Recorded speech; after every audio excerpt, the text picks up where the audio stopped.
Shalom. Call hello Yahweh Hashem Yahshua Hashem Kakodash, double honors to the elder apostles and elder bishops of GMS, even the elders that came before them that taught us the truth. Shalom and salutations to all the brothers out pushing the word of truth and its sincerity, the hopeful elect tabernacle of David, the 144,001 the hopeful elect of Israel. I'm the brother Yahshua. I'm back with the WW3 Daily update. Shalom and salutations to you all. And today is War and Rumors of War Tuesday, and on that day, what we do is we read Matthew 24 and 6. And ye shall hear of wars and rumors of wars. There's that famous phrase. See that ye be not troubled, for all these things must come to pass, but the end is not yet. And after that, we go in and we read some of these different versions and get some perspective. NIV says rumors of war. NLT says threats. We got rumors. We got threats. Shimmy down, we got news, right? Rumors, threats, news, and reports. Okay? Reports. And with that, what we'll do is we'll get some perspective or a report or the news, some threats, if you will. Look at all these rumors. All right, take it away, Colonel Damo. Damo, I don't know how you say it. Damn it. Anyway, what the fuck? All right, so here we go.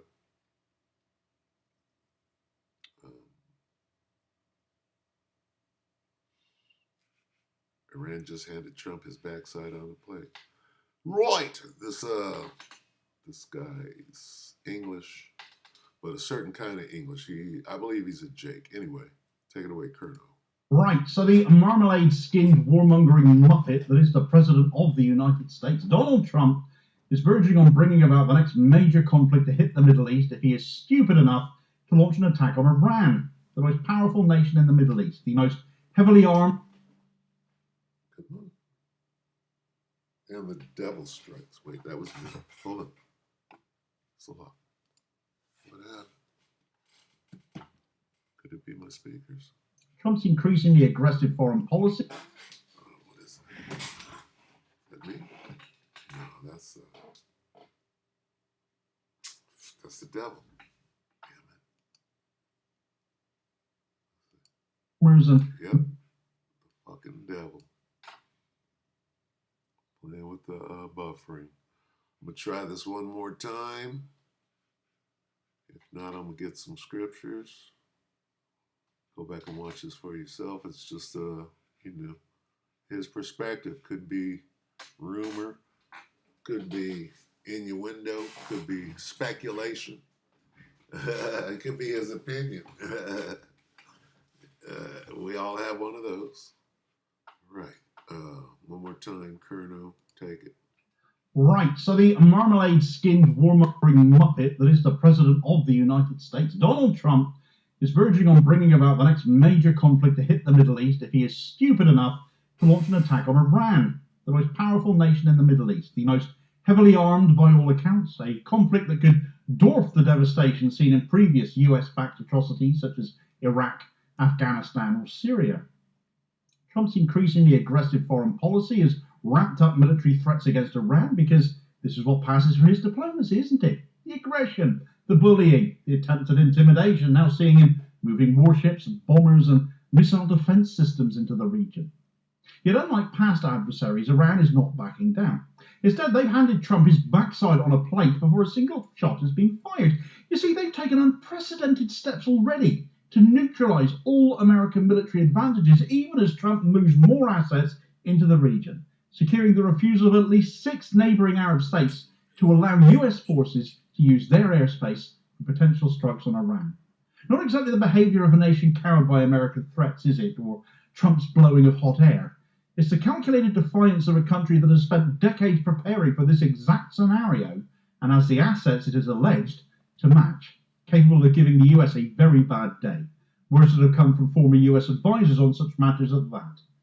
Iran's leadership has made it clear, if the US attacks, all down to the breakdown in negotiations over a nuclear program that doesn't include nuclear weapons anyway, banned as they are in Iran, it will face a response unlike anything it has encountered in the Middle East before. And with Trump's reckless posturing, the world may soon witness a war that could humiliate the US military, destabilize the global economy even more than Trump's idiotic tariffs have done, and drag the entire region and possibly beyond into absolute chaos. Right, so the US has been rapidly deploying military assets around Iran in what it claims is a deterrent against potential aggression, all because Iran won't just jump to Trump's tune over its nuclear research and development, an issue that is being made into an issue by Israel, demanding that Iran be dealt with, as they have been doing now for years, with claims they are in possession of or are researching nuclear weapons, and that this must be prevented at all costs, never mind Israel supposedly having nukes themselves with no oversight over theirs whatsoever either. Mutually assured hypocrisy, you might say. Netanyahu has been dreaming of the US taking on by far the biggest threat to them and their expansionist existence in Iran for years. And this might be the closest Netanyahu's ever gotten to it becoming a reality. But far from being a weak target as the US prefers to take on, Iran reputedly possesses the means to retaliate in ways that could cripple American allies and interests in the region. One of the most telling indicators of US concerns for its precious ally Israel, and one that Iran won't have missed, is the recent deployment of a second terminal high-altitude area defense THAAD system to Israel. Now, genocide Joe Biden sent one of these last year to Israel, as it became obvious the Iron Dome defense system and the others that Israel got, like Arrow and David Sling, were not stopping the rockets being fired at them by Hamas, Hezbollah, and the Houthis, amongst others. And with the Houthis having renewed strikes on Israel since the collapse of the Gaza ceasefire, this second THAAD suggests that Israel's air defences have not been rebuilt and have not recovered during the ceasefire. Ain't no David Sling. I don't know what David, not King David, not the one that took down the Palestinian or the Philistine, excuse me, the Hamite. Yeah, I got your Davids mixed up. David slaying so-called giants in them days. Anyway, we went in 3.5 minutes, and I like the way this guy talks, right? Anyway, yeah, he's I forget what they call him, but he's on some special island or special part of England where where they just hate the people there, the rest of the English, right? Letting you know that he's a Jake. Anyway, let's see. Yeah, just what's about to happen over there. Well, everybody has an opinion, right? What are we hearing? It is going to have this Aramaic, Matthew 24:6 in the Aramaic Bible implant. It is going to happen that you're going to hear battles and reports of wars. We hear battles and reports of wars. I hear battles in the street right now. You see that dude get head butted right at the little the protest, and then went and grabbed his gun. That was a battle. Let's see if we can get it. No, I'm not gonna get it. I'm not gonna get it. You know what I'm talking about. So anyway, yeah, you're going to hear battles and rumors, noise, right? Let's see.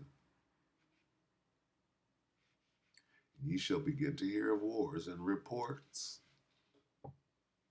for it behooveth all these things come to pass, but the end is not yet. It's going to behoove everybody. This is to everybody's benefit that we're going through. We're going to go through straight Jacob's trouble and all these wars to your benefit. Let's see. Yep. It's got to take place. When you understand that you are bound to hear of revolutions and rumors of wars. Revolutions. And that's what's going on out there in them streets. Battles and reports. Okay. But the end of our world, the world of the 12 tribes of Israel, is not yet. Wow, look at that. But the end of Esau's world, pursuant to 2nd Ezra 6 and 6, I believe it is. Let's get it. Salak.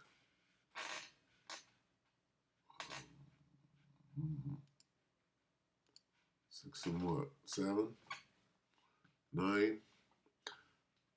Let's just go straight to it. 2nd Ezra 6 and 9 for the end. Salak, for Esau is the end of the world, and Jacob is the beginning of it that followeth. Where were we? The end. But the end is not. What end? Esau is not. Esau's end is not yet. His world, where was that? The Jewish age, the eon, is not.